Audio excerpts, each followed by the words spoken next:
बिस्मिल्लाहिर्रहमानिर्रहीम। अस्सलाम वालेकुम।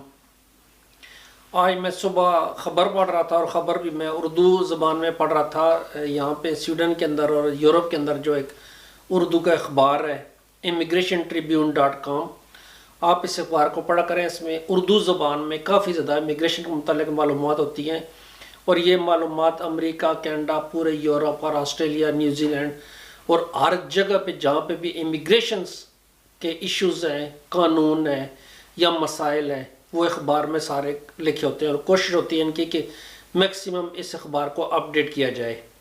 तो जो चीज़ मुझे नज़र आई वो डिपोर्टेशन सेंटर्स का क़याम था, जैसे कि आपने इस वीडियो की टाइटल में देख लिया। अब ये गवर्नमेंट जब से आई है, इस गवर्नमेंट ने इमिग्रेंट्स के ख़िलाफ़ हर रोज़ कोई न कोई एक इशू उठाया होता है। अब प्रॉब्लम यह है कि जो उन्होंने प्रॉमिस किए हैं वो प्रॉमिस तो वो मेंटेन नहीं कर पा रहे। जिस तरह उन्होंने कहा था पिछली दफ़ा जी हम तेल को, पेट्रोल को इतना सस्ता कर देंगे, इस चीज़ को हम ऐसे कर देंगे, उसको ऐसे कर देंगे, वो हर चीज़ भूले हुए हैं। और अवाम को उन्होंने एक ट्रक की बत्ती, और यहाँ पे ट्रक की बत्ती से मुराद इमिग्रेंट्स हैं, इनके पीछे लगाए हुए है और हर रोज़ एक नया शोशा छोड़ते हैं, नया तरीका निकालते हैं कि अवाम की तवज्जो को डाइवर्ट करके इमिग्रेंट्स की तरफ लाया जाए। पूरे यूरोप में वही पार्टियां जीत रही हैं जो कि अवाम को इमिग्रेंट्स के ख़िलाफ़ कर रही हैं। इमिग्रेंट्स के ख़िलाफ़ किस तरह करते हैं कि वो उनको ये तवज्जो दिलवाते हैं इन लोगों को कि आपकी जो जॉब्स हैं, आपके जो वसाइल्स हैं, आपके जो पैसे हैं, आपकी जो फैसिलिटीज़ हैं, वो ये सारे इमिग्रेंट्स दूसरे ममालिक से आकर ये इमिग्रेंट्स उन पर कब्ज़ा कर रहे हैं और ये खा रहे हैं। अगर ये इन मुल्कों में नहीं होंगे तो आप लोगों की ज़िंदगी आसान हो जाएगी, आपको मज़ीद जॉब्स मिलेंगी। ये चीज़ें मैं यूरोप के काफ़ी मुल्कों में देख रहा हूँ कि वहाँ पे जो एंटी इमिग्रेंट्स पार्टियाँ हैं वो जीत रही हैं और जीतने की वजह सिर्फ ये है कि अवाम को बेवकूफ़ बनाया जा रहा है। अब इस गवर्नमेंट ने पहले तो तनख्वाह बढ़ाई कि जी हम नए बजट के अंदर 300 मिलियन क्राउन्स रखेंगे। ये 300 मिलियन क्राउन्स किस काम आएंगे? डिपोर्टेशन सेंटर या रिटर्न सेंटर बनाने में। ये यहाँ पे एक अल्फाज का एक खेल है। यहाँ पे वो कहते हैं जी ये जो डिपोर्टेशन सेंटर हम बनाएंगे, इस डिपोर्टेशन सेंटर में उनको बड़ी फैसिलिटीज़ देंगे, उनको फ़न सिखाएंगे, उनसे डायलॉग करेंगे, उनको साथ ये चीज़ें हम करेंगे ताकि लोग वो माशरे का मुफीद हिस्सा बन जाए। कौन से माशरे का? अपने मुल्क में जाके माशरे का मुफीद हिस्सा बन जाए। वहाँ पे तो पहले थे, वो लोग यहाँ पे आए हैं काम करने के लिए।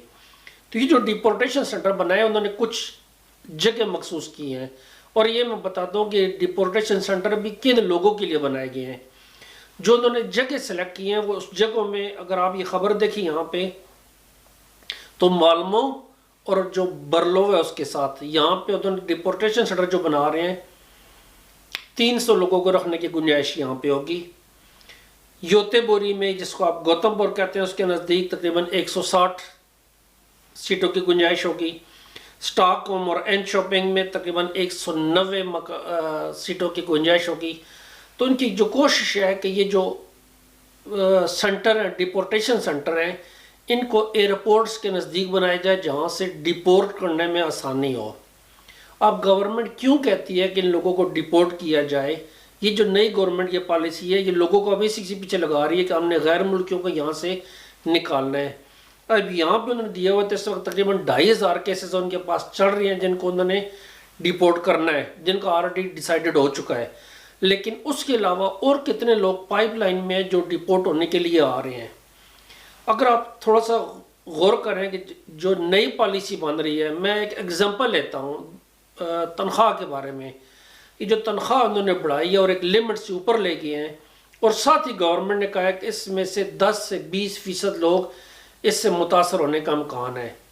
10 से 20% लोगों को मुतासर होने का इम्कान है। अगर हम छोटा सा फिक्र लें कि अगर यहाँ पे 2 लाख या 3 लाख गैर मुल्की रहते हैं, अगर हम 3 लाख ले लें फिगर, 10 से 20% का मतलब है 30,000 से लेके 60,000 लोग इससे मुतासर होंगे। ये 60,000 लोग किधर जाएंगे? ये इतने आराम से अपने मुल्क में जाने वाले नहीं हैं। तो गवर्नमेंट क्या कर रही है कि 300 मिलियन क्राउन रख रही है डिपोर्टेशन सेंटर बनाने के लिए। इस डिपोर्टेशन सेंटर में वो फैसिलिटीज़ देने जा रही है कि आपको रिटर्न टिकट भी दे सकते हैं, आपको पहले तो उसमें रहने के लिए 1 महीना रहने के लिए आपको जो टाइम होता है डिपोर्टेशन का, اس میں آپ کو کھانا وغیرہ سب کچھ پلس الاؤنس، ٹکٹ، اگر والنٹیئر کو جا رہا ہے اس کو ہم ٹکٹ بھی دے سکتے ہیں، یہ ساری چیزیں کر رہی ہیں. یہ ایک آئیڈیا ابھی میرا کہ یہ کس کام آ سکتے ہیں، یہ ابھی مفروضوں پہ بات چل رہی ہے. لیکن جو ریئلسٹک بات ہے، جن کو انہوں نے یہ چیز اسٹیٹکس بتاتے ہیں جو پچھلے سالوں میں لوگوں نے اپلائی کیا یہاں پہ. فار ایگزامپل اگر ہم صرف اس سال کی بات کریں، یہ جو 2023 چل رہا ہے، جنوری سے لے کے ستمبر تک تقریباً 9718 لوگوں نے اسائلم کے لیے اپلائی کیا. اس میں سے جو بچے تھے چھوٹی عمر کے جو اکیلے تھے، جن کے ساتھ کوئی شخص نہیں تھا، وہ تقریباً 267 تھے. ان میں سے جو پچھلے سال کی اپلیکیشنز تھیں، جو اس سال کی اپلیکیشن تھیں، جو ٹوٹل پچھلے سالوں سے چلی آ رہی ہیں، ان میں تقریباً 11,941 پہ ڈیسیژن آ گیا اس وقت. اور جن لوگوں کو ملا ان میں سے 11,941 میں وہ 4,256 لوگوں کو وہ ملا. اس کا مطلب ہے تقریباً 7,500 لوگوں کے کیسز اسائلم کے ریجیکٹ ہوئے ہیں. ان میں سے جو 2,500 تھے ان کا اپیل بھی خارج ہو چکی ہے، اور وہ جاننے کے لیے ان کو گورنمنٹ کہہ رہی ہے کہ آپ ملک کو چھوڑ دیں. اب یہ جو 2,500 لوگ ہیں، ان لوگوں کو اسائلم سینٹر، یہ جو ڈیپورٹیشن سینٹر ہے، اس میں بھیجنے کی تیاری ہو رہی ہے کہ ان کو یہاں پہ رکھا جائے. اگر ان کے پاس جگہ نہیں ہے رہنے کی تو یہاں پہ رکھا جائے، اس کے بعد ان کو جہازوں پہ بٹھا کے واپس بھیجا جائے. اب گورنمنٹ اس چیز پہ زیادہ شور ڈال رہی ہے کہ یہ ایک، جس طرح پنجابی زبان میں کہتے ہیں، ایک ہوا کھڑا کر دے پبلک کے لیے کہ دیکھیں جی ہم یہ کام کر رہے ہیں، پہلے ہم نے اتنی سخت کی، اب ہم لوگوں کو ڈیپورٹ کرنے شروع ہو گئے ہیں. پچھلے کچھ سالوں سے سویڈن کے اندر ڈیپورٹیشن جو ہو رہی تھی وہ کافی سلو تھی، لیکن اس وقت جو ڈیپورٹیشن ہے وہ تھوڑی زیادہ ہو گئی ہے. پچھلی دفعہ سلو ہونے کی کیا چیز تھی کہ اس میں کووڈ-19 کا بہت بڑا اثر دخل تھا، اور اس کی وجہ سے لوگ کم ڈیپورٹ ہو رہے تھے. اسی طرح جرمنی میں بھی تھا، اسی طرح باقی ممالک میں بھی تھا. اب کووڈ والا چکر ختم ہو گیا ہے. صرف جو افغانستان والے ہیں ان کو تھوڑی سی ایک فیسلٹی ہے کہ چونکہ افغانستان میں کوئی ریکگنائز گورنمنٹ نہیں ہے، اس لیے وہاں پہ ڈیپورٹ ہونا اتنا آسان نہیں ہے. لیکن اس کی بنسبت جو دوسرے ممالک ہیں وہاں پہ ڈیپورٹ ہونا آسان ہے. شام کے متعلق بھی کہا جا رہا ہے کہ شام کو بھی وہ ان ممالک کی فہرست میں شامل کرنا چاہ رہے ہیں جہاں پہ اب سٹیبل گورنمنٹ بننی جا رہی ہے. عراق میں آلریڈی گورنمنٹ سٹیبل ہو گئی ہے. اس طرح جو باقی ممالک ہیں، جو افریقن ممالک ہیں جہاں سے موسٹلی لوگ آتے ہیں اسائلم کے لیے، ان کے ساتھ بھی بات چیت چل رہی ہے. جیسے میں نے پہلے بتایا کہ 2,500 لوگوں کا کنفرم ہے کہ ان کو وہ واپس بھیج رہے ہیں. اس کے علاوہ 4,768 لوگ ایسے ہیں جنہوں نے والنٹیئر طور پہ کہا کہ ٹھیک ہے جی ہم اپنے ملک میں واپس جانا چاہتے ہیں، آپ ہمارے ساتھ تھوڑا سا کوآپریٹ کریں. کوآپریٹ کرنے کا کہنے کا مطلب یہ ہوتا ہے کہ ان کو یا تو ٹکٹ لے کے دیے جائیں یا ان کو تھوڑا سا فنڈز دیے جائیں. کچھ گورنمنٹس کچھ لوگوں کو فنڈز دیتی ہیں تاکہ وہ اپنے ملک میں جا کے سیٹل ہو سکیں یا چھوٹا سا کاروبار کر سکیں.